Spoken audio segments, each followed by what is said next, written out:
Halo guys, assalamualaikum warahmatullahi wabarakatuh. Terima kasih yang udah setia sama channelnya Islam Official guys. Semoga kalian sehat, berkah-berkah untuk kita semuanya. Gimana kabar kalian? Semoga sehat selalu dalam lindungan Allah ya guys ya. Yang lagi sakit juga Allah sehatkan, yang lagi masih kesulitan Allah mudahkan, yang lagi berjuang di rumah majikan semoga Allah finishkan ya guys ya. Buat teman-teman kita yang lagi bahagia tentunya jangan lupa bersyukur. Oke, guys, obat stres apa itu? Apa kayak Tisam? Makan. Kalian pada ngapain guys? Ini baru selesai kerja ya guys ya. Bismillahirrahmanirrahim.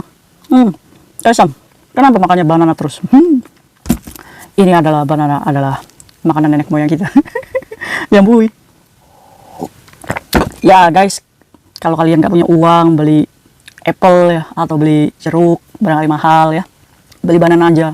$4 ini dapat 4 di Waihong itu ya, murah. Yang penting kalian itu punya vitamin dalam tubuh ya. Jadi kalian itu harus memikirkan kesehatan untuk diri kalian sendiri. Ini banyak vitaminnya ini guys, banana. Terus juga mengganjal perut biar kenyang ya. Kasam hari ini bahas apa? Oke, kita bahas tentang arisan. Waduh, arisan apa Kasam? Iya ini. Ini adalah salah satu tren di pekerja migran Hong Kong guys ya. Yaitu arisan gap. Ayo siapa nih yang udah ngerasa ditipu arisan gap? Ada nggak nih korban? Atau kalian lagi diiming-imingi? Udah ikut aja, lumayan dapatnya ya kan? Apa sih Kaisam arisan gap? Nah buat kalian nih yang belum tahu, Kaisam itu akan berbagi satu kisah dimana ini bisa menjadikan pembelajaran untuk kalian supaya nih barangkali kalian ditawarin, kalian nih punya pandangan saya nggak mau ikut lumayan dapat modal ya kan? Ini kan tergantung sudut pandang kalian nih memandang masalah ini ya. Tapi Kaisam itu mau warning kepada kalian, kalau misalkan kalian punya duit nggak usah kering gitu ya guys ya, nggak usah mau diapain ya, diinvestasi kemana ya, udah gitu tinggal kalian itu duitnya ditabung aja, udah selamat kalian itu guys, nggak usah neko-neko ya kan. Ayo lanjut. Oke guys, ada kisah pekerja migran, ceritanya dia ini diiming-imingi oleh owner ya guys ya, arisan gap. Jadi dia ini flexing guys, dimana dia ini ya punya mobil, rumahnya bagus di Indonesianya. Nah dia ini punya usaha juga koperasi ya di rumahnya. Jadi percaya nih kalau misalkan owner ini kalau ada yang macet dia bisa membackup tuh, bisa meminjamkan sementara. Oke, akhirnya ada beberapa get arisan yang disebar melalui Facebook, dimana dia ini mencari promosinya. Siapa nih yang mau ikut arisan get? Nih, get 5 juta, get 1 juta, get 7 juta. Kalian ngerti nggak yang namanya get? Jadi guys, arisan ini bukan arisan dimana nominalnya ini sama ya guys ya. Enggak, ini adalah arisan menurun, dimana kalau misalkan kalian menang pertama, ini bayarnya lebih mehong. Nah, kalau misalkan kalian nggak butuh-butuh banget tuh duitnya, nah kalian itu udah nggak apa-apa deh, saya yang terakhir aja. Nah, ini kalian bayar arisannya jauh lebih murah. Semakin kalian itu dapatnya terakhir, semakin untung, iya kan? Bayangin aja. Oke, logikanya begini. Dibuka arisan get 5 juta. Nih, yang menang pertama dia bayarnya 1.300, 1.300.000 maksudnya. Nah, yang menang kedua itu bayarnya 1.150.000. Yang menang ketiga ini 950.000 aja. Nah, yang keempat 850. Nah, yang terakhir itu cuma bayarnya 750.000 cuy. Jadi 5 orang nih dibuka, totalnya 5 juta. Itu adalah get yang dimenangkan. Oke, ya rugi dong kayaknya Sam yang menang pertama. Berarti dia itu selama 5 orang yang menang, berarti dia itu hampir mengeluarkan 6.500.000. Ya iya, segitu. Nah, buat yang menang terakhir, dia juga mendapatkan untung 1.250.000. Nah, biasanya dikocoknya 2 minggu sekali. Nah, gitu guys. Nah, ceritanya nih, pekerja migran ini karena merasa dia ini, ya udah deh, saya ikut deh yang get terakhir aja saya. Hitung-hitung tabungan cuy. Iya kan? Kalau misalkan ikutnya terakhir, ya itu namanya tabungan ya guys ya. Dimana tabungan itu ya berharapnya menambah ya guys ya. Tapi kalau misalkan yang menang pertama, itu bukan masuknya tabungan cuy, tapi hutang, ya kan? Dikasih utang kan? Ya kan? Dan harus membayar jasanya juga. Berarti apakah hukum arisan menurun ini riba? Yes, ini adalah riba karena uang yang kita dapatkan nilainya bertambah. Ya itu nggak boleh guys ya. Ya kan? Nah, maka dari itu kalau misalkan ini sudah termasuknya riba, berarti ada hukum Allah tuh. Hati-hati ya guys ya, nggak semua orang amanah. Biasanya pekerja migran ini dimintai identitas nih yang ikut arisan get ini, seperti paspor, KTP, sama alamat Indonesia. Barangkali aja kalian ngeblok, kabur, sudah dapat. Waduh. Singkat cerita, ownernya nih ngomong, udah ini yang ikut arisan ini semuanya amanah, saya tahu semuanya. Ini modus-modus owner ya, dimana dia ini ya pengen dapat untung yang pastinya ya, mengelola nih, berusaha menjadi yang baik gitu ya, maksudnya bertanggung jawab untuk biar mereka itu ikut gate ya guys ya. Semakin banyak dibuka gate berarti semakin banyak dong ownernya ya kan. Akhirnya pekerja migran ini ikut guys, gate 5 juta, akhirnya bayar tuh pertama, menang tuh si A, menang tuh si B, menang tuh si C, dan yang terakhir nih pas dia jadwalnya kena, apa yang terjadi? Betul, pada kabur cuy, ngeblok semuanya. Waduh, gigit jari dia guys, dali-dali uang tabungan ya guys ya, malah dia ini minjemin duit ke peserta arisan yang udah dapet ya guys ya. Nah terus gimana ini nyari guys, kayak gimana ini caranya saya itu ngejar orang-orang, saya harus nge-push siapa nih menurut kalian ya guys? Kalau sudah seperti ini kita ngejarnya siapa? Ya kalau kayak sih ngejarnya ya ownernya ya, bandarnya ya kan, dia sudah membuka arisan, otomatis dia memiliki tanggung jawab karena kuasa uang ini adanya di owner ya guys ya kan.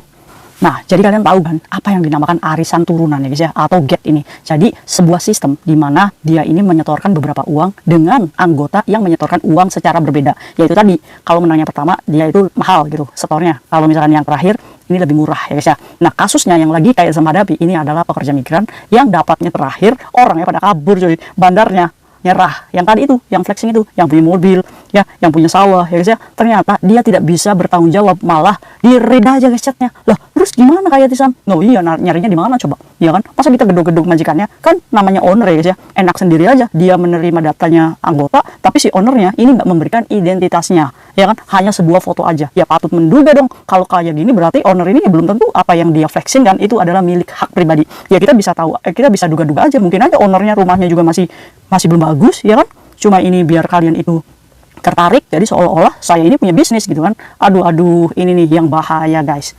Oke Kak Sam, bagaimana dari segi hukumnya? Kak Sam baca guys, ternyata namanya hukum arisan ini adalah hukum perdata cuy. Kalau hukum perdata ini akan lama prosesnya kita menuntut ya guys ya, apalagi gate-nya 5 juta.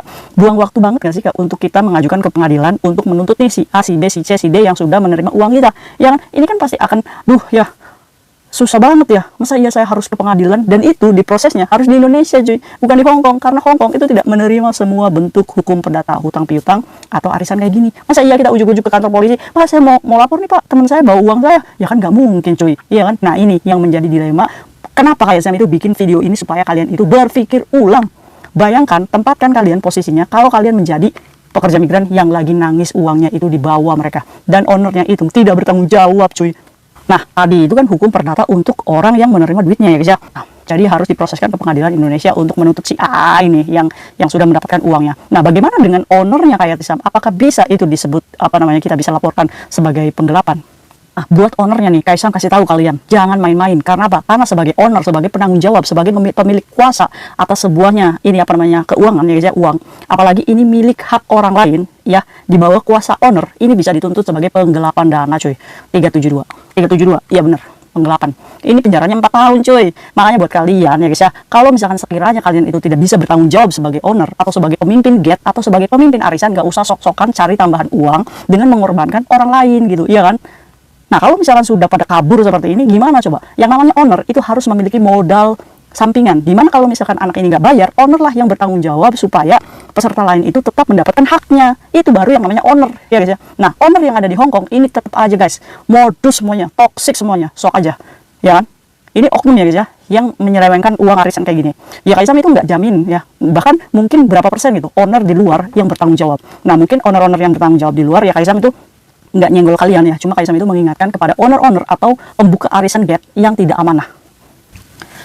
Aduh guys, jadi gimana nih? Coba komentar ya buat orang-orang yang sudah kena arisan dan kabur, memilih ngeblok, enaknya diapain cuy? Santet aja Kaisam. Dukun udah nggak mempan cuy, ya kan?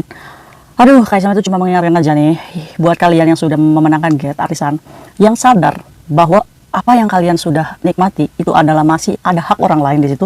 Cari orang itu, mumpung kamu masih hidup cuy, kembalikan. Kalau misalkan kamu nggak punya uang, tabayunkan. Maaf ya, saya itu dapat arisan itu nomor 2, berarti masih ada uang kamu nih di saya, tapi saya belum punya uang nih, kembaliinnya nanti ya kalau saya punya uang. Ada yang namanya akad hutang. Karena arisan ini, kalau kalian dapatnya nomor 1, nomor 2, ini bukan tabungan lagi cuy, ini namanya kamu utang gitu, diutangin duit, iya kan? Nah maka dari itu, sadar kalau misalkan kalian takut disentil nih sama Allah, buat orang-orang yang sudah menerima arisan, uang arisan, kembalikan hak teman kamu. Kasihan guys, dia itu menyisikan duitnya hanya untuk membantu kamu. yang pada waktu itu kamu butuh uang keselepek gitu. Intinya seperti itu. Oke, nah menurut kalian guys, setuju nggak sih kalian itu arisan-arisan? Faedahnya apa sih, manfaatnya apa sih guys? Iya kan? Kalau arisan turunan kayak gini, ini kan pasti ada apa namanya, pengen dapat untung ya kan? Atau kita bisa berpikir kalau misalkan ini investasi gitu. Investasi apa sih guys? Enggak. Menurut saya ini adalah apa namanya, kegiatan buang-buang waktu aja, ya kan? Coba nih kalian itu kalau punya uang, nggak usah geli ini tangan, karena saking kalian itu punya duit di dompet atau di tabungan, sayang banget ya kalau misalkan nilainya tidak bertambah, ya kan? Ingat guys, selama kalian jadi pekerja migran, ini tidak bisa kita bercabang ya kerjaannya untuk investasi jualan online atau apa. Karena apa? Karena fokusnya ini akan terbagi cuy, nggak akan bisa.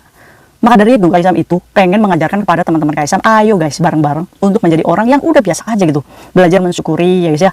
Nih kalau misalkan kita mau usaha, kita pensiunkan dulu nih pekerja migrannya, nah baru kita fokus untuk usaha. Itu jadi satu-satu, jadi manusia itu jangan serakah cuy. Oke, nah kalau misalkan kalian sekarang di sini kerja, kalian harus sadari kerja itu capek, pikiran, dimarahin majikan, ya kan? Harus kita jualan online lagi ya kan, buka Taobao, ayo order, mbak ini ready nggak, mbak ini nggak, ayo sambil ngepel, oh buka lagi Taobao, bentar ya mbak, ada majikan saya nih. Mau sampai kapan hidup nggak tenang seperti itu guys ya? Tiba-tiba pas barangnya online gitu, ready, anaknya, maaf ya mbak saya nggak libur, modal ada di dia, bangkrut ya kan? Harusnya untung, kita buntung ya kan? Pas COD, kak COD di mana? COD di Mevo kak, oke saya tunggu di situ, tiba-tiba ada Pak Ade, ketangkep, visa gagal turun. Bayangkan, apakah kalian memilih hidup serumit itu? Kaisam nggak mau, Kaisam itu lebih milih yampuy aja. Masya Allah, semoga ini menjadi teguran untuk kita bersama supaya kita lebih selamat menjadi pekerja migran. Jangan sepelekan hanya 750.000. Bayangkan 750.000 itu bisa mentraktir orang tua kamu makan enak ya. Jadi lebih baik nabung untuk membahagiakan orang tua supaya kita lebih berkah daripada kita mudorot seperti ini ya kan, dimakan si dia gitu kan, tahu-tahu dianya ngeblok kita, kan kurang diajar ya guys ya. Apalagi ownernya cuma red aja. Nah buat owner-owner yang tidak bertanggung jawab seperti ini, hati-hati ya, itu aja ya, hati-hati guys. Kira-kira ada korban gak sih di sini? Korban arisan gitu. Bagi ya pengalamannya. See you next video guys. Bye bye. Assalamualaikum warahmatullahi wabarakatuh. Nyambung.